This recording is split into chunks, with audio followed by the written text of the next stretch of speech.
On n'était pas ici à Montréal.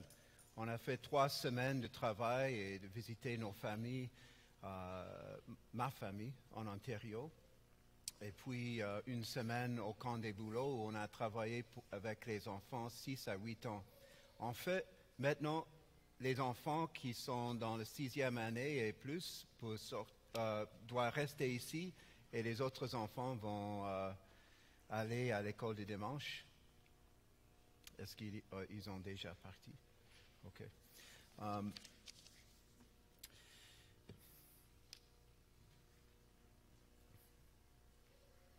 Oui, nous avons travaillé avec les enfants 6 à 8 ans. J'étais un peu nerveux parce que j'ai l'habitude d'enseigner les adultes, mais pour enseigner les enfants, c'était plus difficile pour moi. Et donc, moi et Angie, on a fait ça ensemble. C'était bien passé. Nous avons enseigné le symbole apostolique dans lequel il y a tous les aspects de l'Évangile et la théologie essentielle pour être un chrétien. J'ai une question pour vous ce matin. Qu'est-ce que tu crains? Qu'est-ce que tu crains? Pense pour un moment. Qu'est-ce que tu crains le plus? Et deuxième question, où est ton refuge? Où est ton refuge? Notre psaume ce matin, psaume 91, au milieu du IVe siècle, le célèbre père de l'Église, Athanase, a écrit à son ami Marcellin, « Si vous désirez vous affermir, vous et les autres, dans la dévotion pour savoir quelle confiance doit être placée en Dieu, et ce qui rend l'esprit intrépide, vous louerez Dieu en récitant le 91e psaume. » C'était écrit dans le 4e siècle par Athanase. J'ai parlé avec Luc et Liz John mercredi soir. Ils ont partagé avec nous leur voyage en Israël. J'ai jamais visité Israël, pas encore, mais ma femme a visité Israël 2 fois.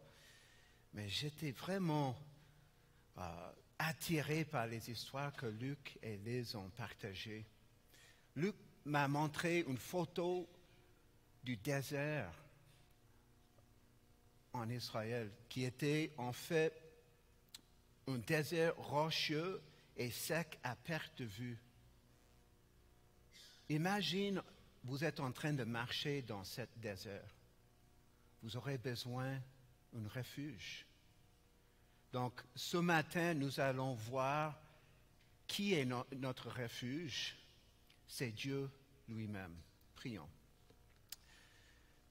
Dieu notre Père, merci pour ce matin, merci pour ta parole. Nous te demandons de diriger ce temps,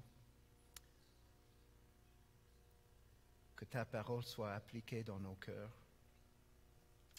et que nous marchions dans la lumière de qui tu es, notre refuge. Au nom de Jésus. Amen. Donc, qu'est-ce que tu crains et où est ton refuge? Il y a une corrélation directe entre notre sentiment de danger et notre besoin d'aide divine.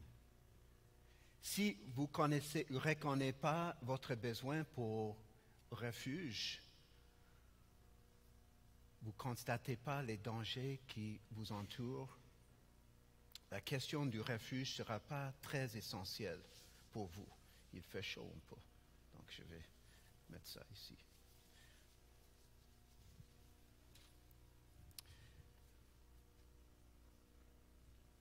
Notre texte ce matin aussi, ça touche l'aspect de coaching. Donc, quelqu'un qui est plus expérimenté dans la vie chrétienne, qui veut partager ce qu'il a appris dans la vie chrétienne avec quelqu'un qui est plus jeune dans la foi. Notre psaume se trouve dans le 4e de livre, section des psaumes, qui focalise, comme les autres psaumes, les autres 5 livres des psaumes, sur l'alliance davidique et la fidélité de Dieu envers David. Et bien sûr, le Messie qui va venir à travers la ligne de David. Tournez avec moi à Psaume 91. Celui qui demeure sous l'abri du Très-Haut repose à l'ombre du Tout-Puissant. Je dis à l'Éternel, mon refuge et ma forteresse, mon Dieu en qui je me confie. Donc, on va passer par le texte ici ensemble. Dans les premiers 2 versets, nous voyons Dieu, le refuge et forteresse pour ceux qui confient en lui. Notre psaume commence avec une déclaration. Cette déclaration est la clé pour comprendre le reste du psaume. La déclaration, c'est ceci. C'est lui qui demeure sous l'abri du Très-Haut, repose à l'ombre du Tout-Puissant. Le mot demeure, c'était très puissant à cause du soleil, du chaleur en Israël. Pas de climatisation. Le soleil était fort. C'est lui qui demeure sous l'abri du très haut.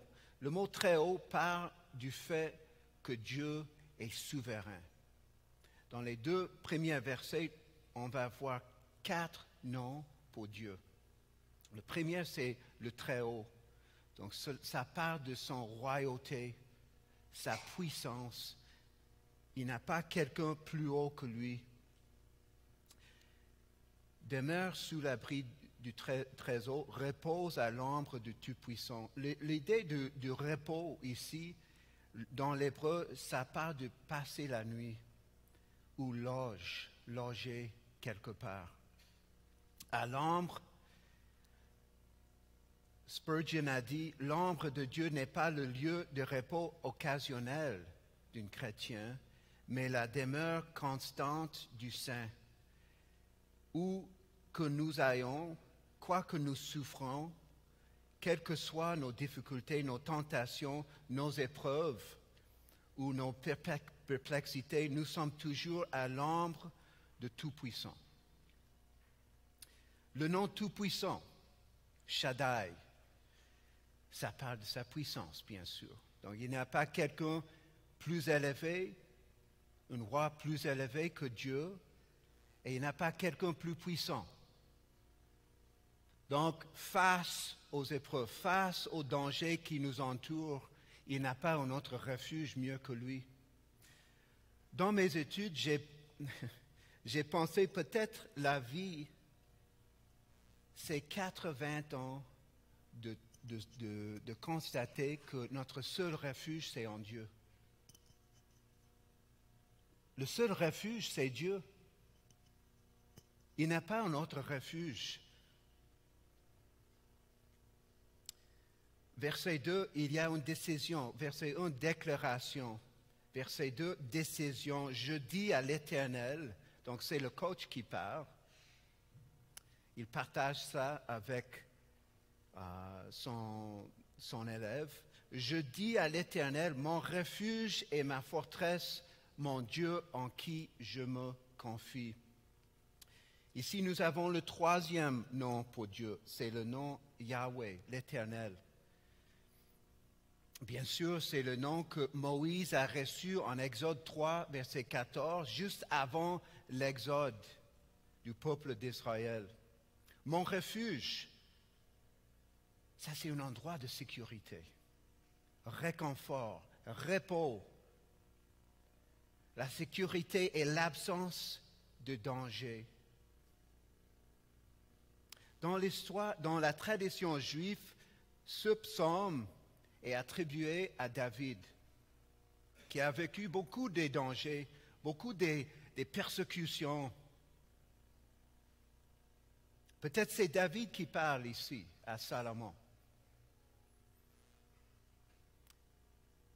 Mais ce qui est sûr, Dieu a mis ça dans sa parole pour parler à nous, son peuple Israël dans l'Ancien Testament, nous, son peuple, l'Église. Il dit que Dieu est mon refuge et ma forteresse. Forteresse, c'est un lieu inaccessible et sûr. Très haut dans une région rocheuse ou montagneuse où l'on peut habiter dans une position défensive.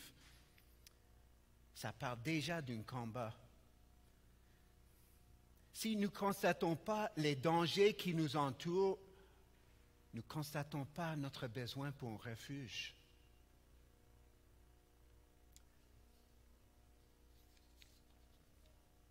Mon Dieu en qui je me confie. Voici le quatrième nom de Dieu, Elohim, Dieu. En qui je me confie. Qu'est-ce que cela veut dire de se confier à Dieu? Se fier à une personne pour lui faire confiance. Nous pouvons dire, je crois en Dieu, mais c'est dans la détresse, dans les troubles, que notre foi montre son profondeur.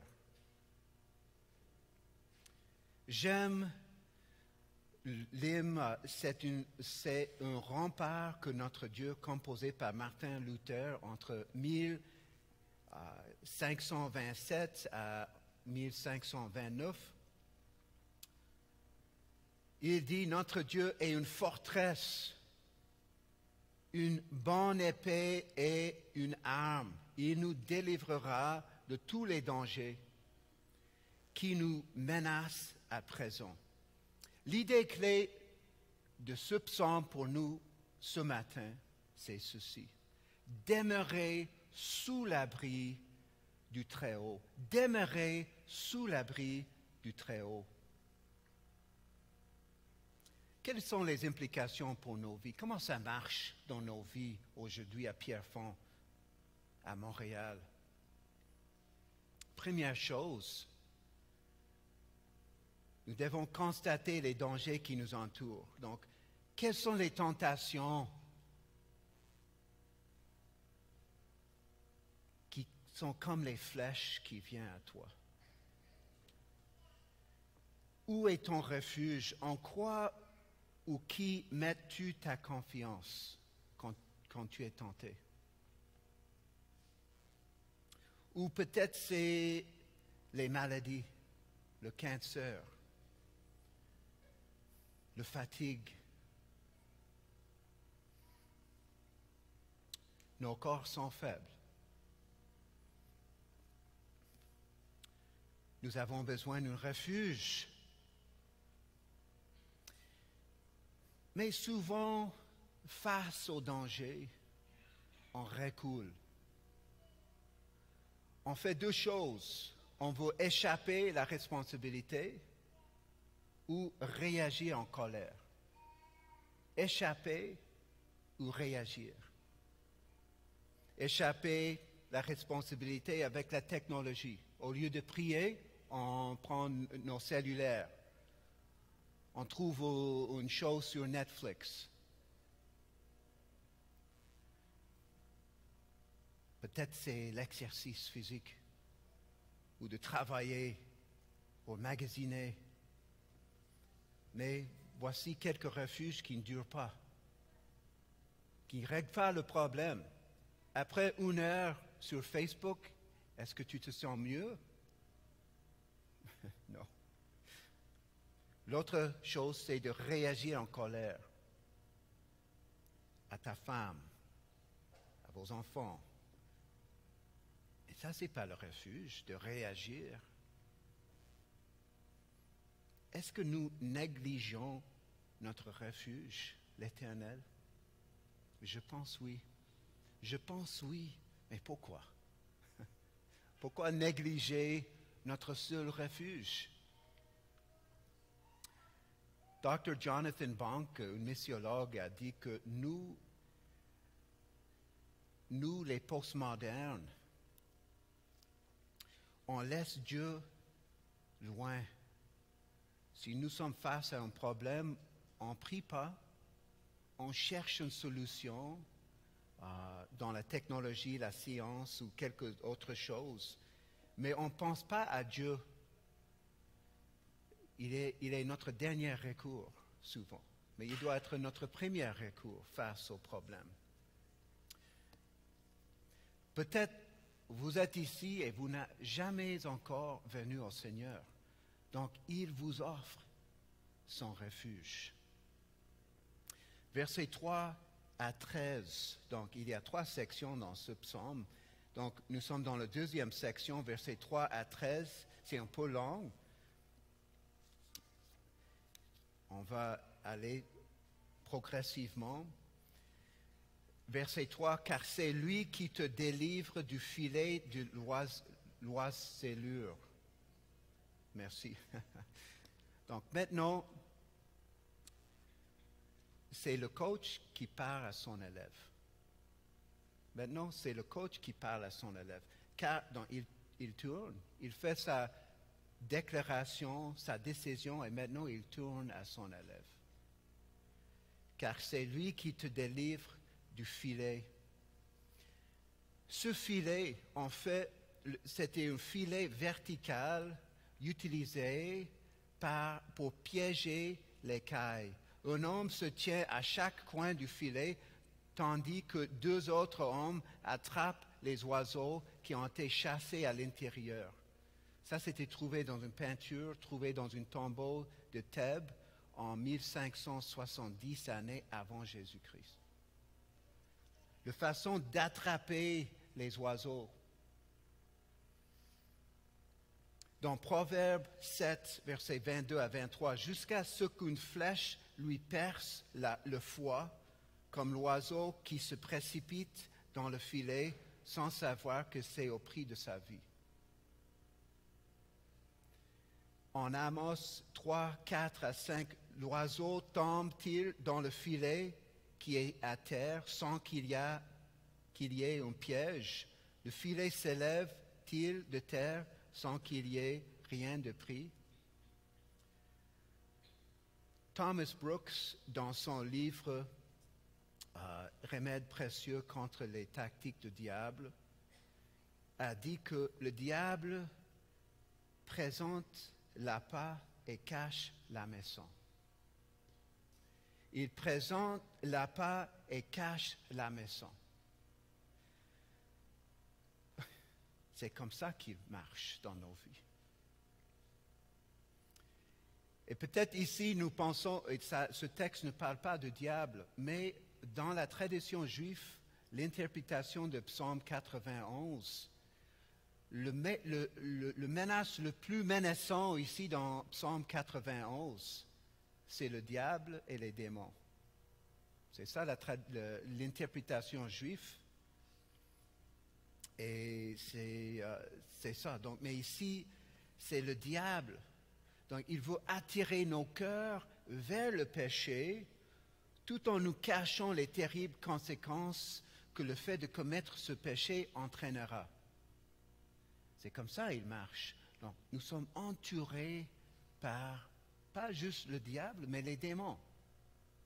Au Sénégal, en Afrique, peut-être en Haïti aussi, la façon de régler, d'avoir la protection des démons, c'est de faire les sacrifices du poulet, d'aller voir le marabout, ou je ne sais pas c'est quoi en Haïti, mais d'aller faire les sacrifices aux ancêtres pour protéger la famille. Mais ce que Dieu offre, c'est un refuge plus simple et plus costaud. Il dit qu'il va te délivrer du filet. Délivrer, le sens fondamental de ce verbe, c'est d'arracher du danger. Ce verbe désigne essentiellement le fait d'arracher ou de retirer quelqu'un du mal. C'est ça le type de refuge que Dieu t'offre. Il dit encore ici, dans la prochaine ligne, de la peste et de ses ravages. Ma compréhension de cette section qui parle des maladies, ça parle de jugement. Ça parle de jugement de Dieu envers les méchants. Ça sera de plus en plus clair. Il te couvrira de ses plumes et te trouvera un refuge sur ses ailes. Sa fidélité est un bouclier et une cuirasse. Il y a deux images invoquées par David ici. L'image d'un oiseau, peut-être un aigle, et l'image d'un guerrier divin. Il te couvrira les ailes de Dieu, protection et réconfort.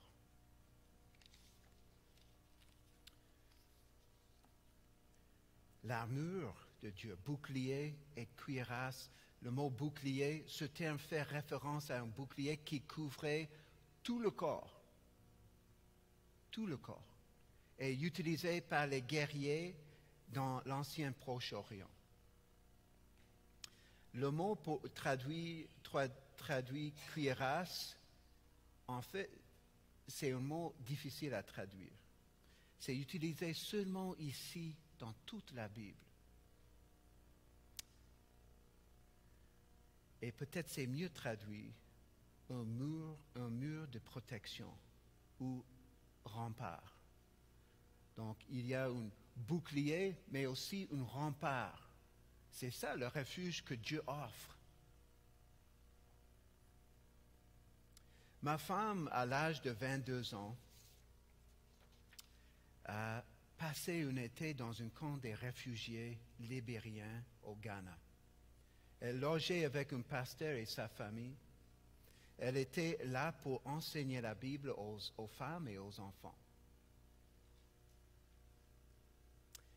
Elle a entendu les histoires des frères et sœurs en Christ qui avaient vécu la guerre dans leur pays. Et elle était dans un type de tente qui avait des rats en haut, là.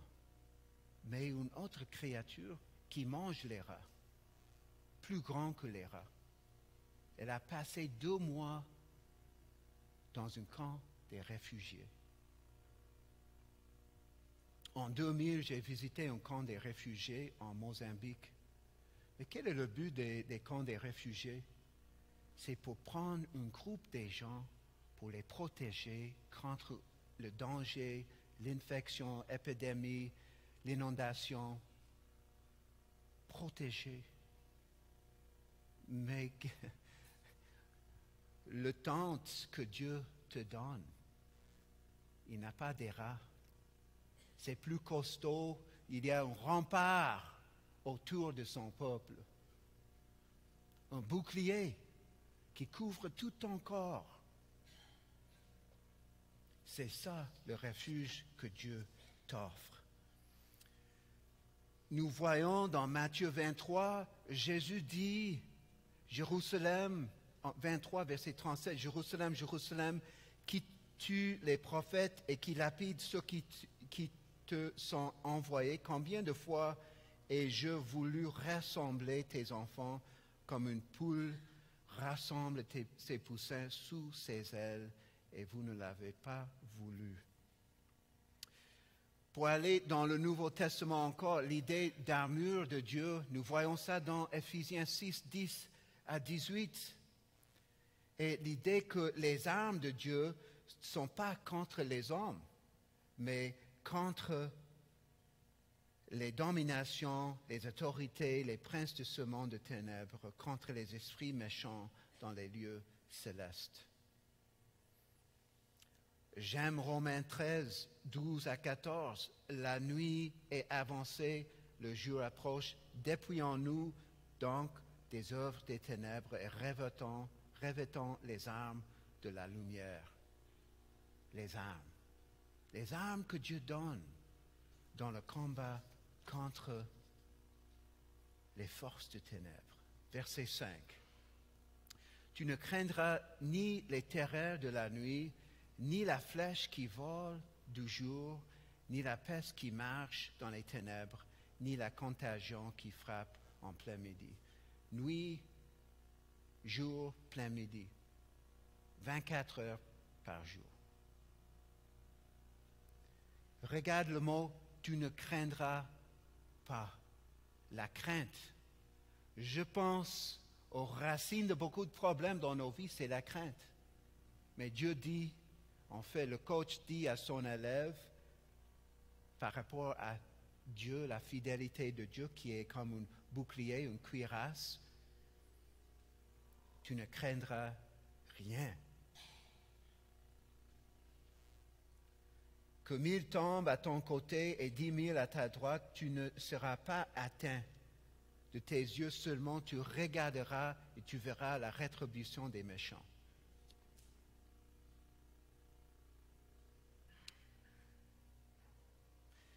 Dans le commentaire, en fait, Augustin est bien connu pour ses commentaires sur ses prédications sur les psaumes, et Calvin, ses commentaires sur les psaumes. Et historiquement, Augustin, Calvin et Spurgeon comprennent ce texte que ça parle plus des démons et du diable que d'autres choses. Les maladies ici, en fait, c'est aussi un aspect de jugement. Donc, le fait que nous ne serons pas jugés comme les méchants, mais nous allons voir la rétribution des méchants. Toutes les catastrophes, donc, même la plus grave qui pourrait apporter la mort à des 1000 et même des 10 000, dit le nouveau commentaire biblique, ces expressions ne signifient pas, bien sûr, que le croyant ne sera pas atteint par les calamités terrestres, mais qu'à la lumière de Psaume 73, il possède toujours en Dieu l'abondance et la sécurité que méconnaît le monde. Nuit, jour, plein midi, nous avons un refuge. Car tu es mon refuge, ô l'Éternel. Tu fais de très haut ta retraite. Ici, le mot retraite, ce n'est pas le même mot que refuge, mais c'est un endroit où l'on vit. Aucun malheur ne t'arrivera, aucun fléau n'approchera de ta tente, car il ordonnera à ses anges de te garder dans toutes tes voies. Ils te porteront sur les mains de peur que ton pied ne heurte contre une pierre. Tu marcheras sur le lion et sur l'aspic. Tu fouleras le lionceau et le serpent. C'est le coach qui parle à son élève. Si tu fais de très haut ta retraite, il va même impliquer les anges pour te protéger.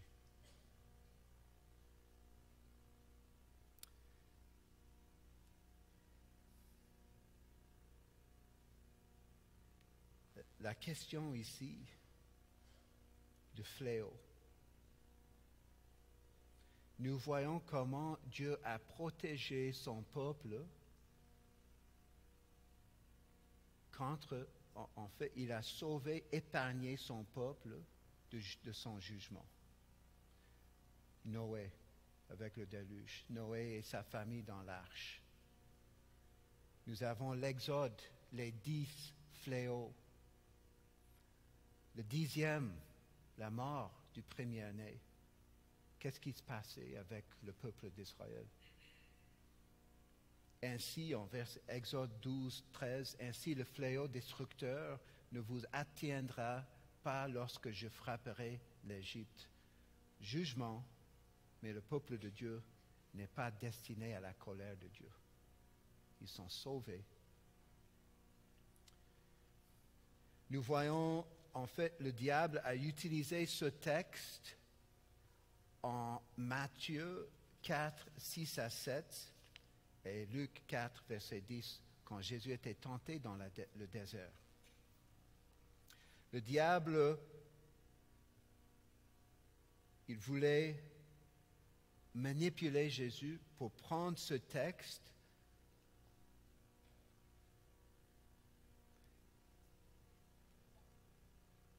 et de ne pas suivre la voie du Seigneur, mais de profiter de la protection de Dieu. Mais Jésus a dit, c'est mieux d'être obéissant que de tenter le Seigneur.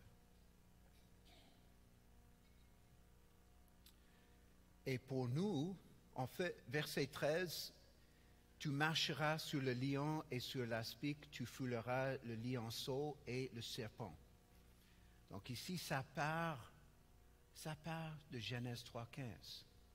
Ça part du roi davidique qui va venir, Jésus. Ça part du fait que le sémence, la descendance de la femme va écraser la tête du serpent.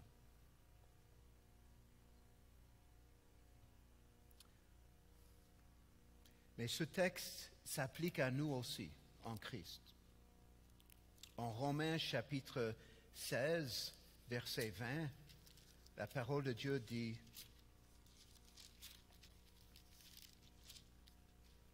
Le Dieu de paix écrasera bientôt Satan sous vos pieds, que la grâce de notre Seigneur Jésus-Christ soit avec vous. » Dans le combat spirituel, nous avons la victoire en Christ.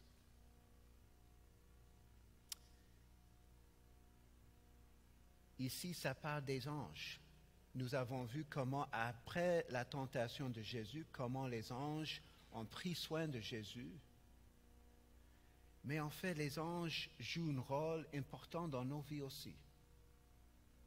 En Actes 17, 23 à 24, nous voyons un ange de Dieu à qui j'appartiens. C'est Paul qui parle quand ils étaient dans le bateau.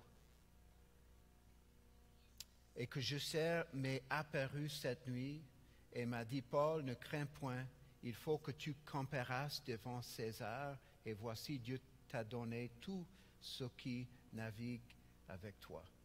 Donc c'était un ange qui parlait à Paul dans une situation tellement difficile. Et en Hébreux chapitre 1, verset 14, ne sont-ils pas, et donc il parle des anges, pas tous des esprits au service de Dieu envoyés pour exercer un ministère en faveur de ceux qui doivent hériter du salut. En 2014, nous étions sur le chemin pour retourner au Sénégal. De San Diego, Californie, au Sénégal. Mais c'était pendant l'épidémie d'Ebola en Afrique de l'Ouest. Donc nos billets, au lieu de coûter $1,000, chaque billet nous a coûté seulement $150. Avec 3 valises. Parce qu'il n'y avait pas beaucoup de monde qui voulait aller dans ce parti du monde. $150 pour moi et ma femme, chacun, et $130 pour nos enfants. Donc nous sommes retournés au Sénégal, mais on avait confiance en Dieu. L'idée clé, c'est de demeurer sous l'abri du Très-Haut. Demeurer sous l'abri du Très-Haut. Oui, il y a toutes sortes de problèmes qui peuvent arriver dans nos vies. Mais la Bible ici n'est pas en train de dire qu'on ne va pas traverser les difficultés, mais que le Seigneur sera avec nous dans les difficultés. Pense à les 3 amis de Daniel, Shadrach, Meshach et Abednego. Est-ce que c'était avant qu'ils étaient jetés dans le fournaise que le Seigneur, l'ange de l'Éternel, est apparu? Ou c'était dans le fournaise? C'était dans le fournaise. Quelles sont les implications? Comment ça marche dans nos vies? Donc, quelles sont nos craintes? Quelles sont nos craintes? C'est le cancer, la maladie, la tentation, les forces de ténèbres. On n'a rien à craindre si on met notre confiance en Dieu. Si nous demeurons sous l'abri du Très-Haut. En 1 Pierre 4, 8 à 9, la Bible dit que le diable rôde comme un lion. Oui, on doit être prudent, mais pas trop peur. Prudent. Est-ce qu'il y a une question de jugement aussi ici? Donc, comment ça marche dans nos vies? Nous avons vu ici dans ce texte le fait que Dieu va juger les méchants. Il va juger les méchants. Si vous êtes ici ce matin et vous n'avez jamais accepté le Seigneur comme ton sauveur, cet jugement vous attend. Donc ici, le refuge que Dieu vous offre, c'est un refuge, une délivrance par laquelle tu ne vas pas vivre, tu ne vas pas souffrir son jugement, parce que le Seigneur Jésus-Christ a déjà absorbé sa colère sur la croix. La dernière section ici, versets 14 à 16, c'est Dieu qui est présent avec nous dans nos détresses. Maintenant, dans cette dernière section, c'est Dieu qui part. C'est Dieu qui part. Puisqu'il m'aime, je le délivrerai. Regarde la forme des verbes, c'est dans le futur. Donc le coach dit à son élève, tu vis sous l'abri de Tout-Puissant, du Dieu très haut. Tu seras protégé. Et maintenant, Dieu donne témoignage aussi. Puisqu'il m'aime, je le délivrerai. Je le protégerai puisqu'il connaît mon nom. Il m'invoquera et je lui répondrai. Je serai avec lui dans la détresse. Regardons, c'est pas qu'il ne va pas entrer dans la détresse. Dieu dit, je serai avec lui dans la détresse. Donc les pasteurs, les gens qui enseignent que Dieu ne permet pas la détresse d'entrer dans nos vies, c'est pas vrai. En fait, juste dans la salle ce matin, je sais qu'il y a beaucoup de monde qui est dans la détresse, dans les difficultés. Cancer, fausse couche, problèmes avec nos cœurs, nos corps, dans nos mariages. Je le délivrerai et je le glorifierai. Il y a deux pistes ici. En fait, ça parle de Jésus-Christ, le fait qu'il était crucifié, mais ressuscité, et maintenant à la droite de Dieu le Père. Donc, Jésus a été crucifié, donc Dieu était avec lui dans sa détresse. Il était délivré, ressuscité et glorifié à la droite de Dieu le Père maintenant. Mais parce qu'il est notre pionnier, on suit ses traces. Il est avec nous dans nos détresses. Le Seigneur Jésus-Christ est avec nous dans nos détresses. Il nous délivre, peut-être un peu comme l'apôtre Paul.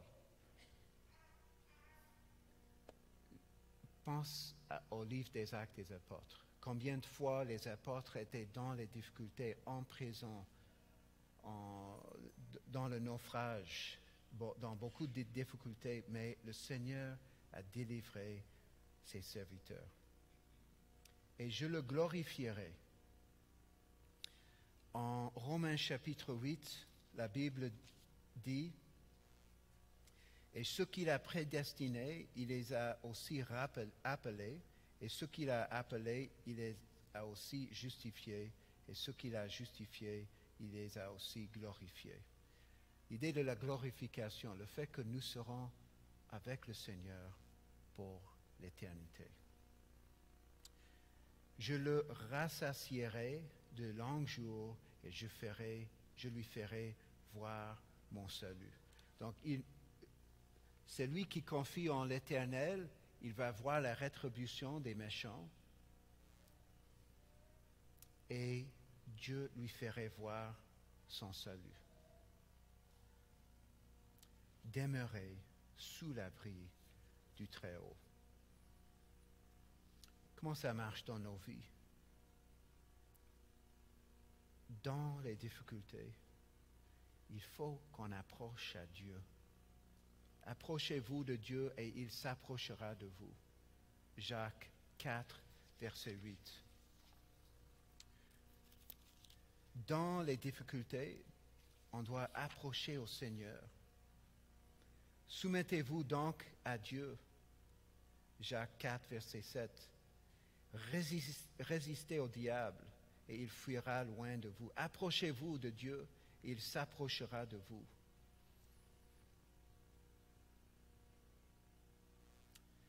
Quand nous sommes dans la détresse, on doit approcher au Seigneur dans la prière. Donc, en conclusion, la menace du mal est réelle. Alors, où est notre refuge? Demeurer sous l'abri du Très-Haut. Prions. Seigneur, merci pour ta parole. Merci pour le fait que tu es notre refuge. Ma prière, c'est que, à travers mon français, qui n'est pas très facile à suivre, ça c'est sûr, mais ta parole part toujours. Donc ma prière, c'est que ta parole travaille dans le cœur de chacun, afin que tu sois glorifié, élevé. Toi, notre refuge. Amen.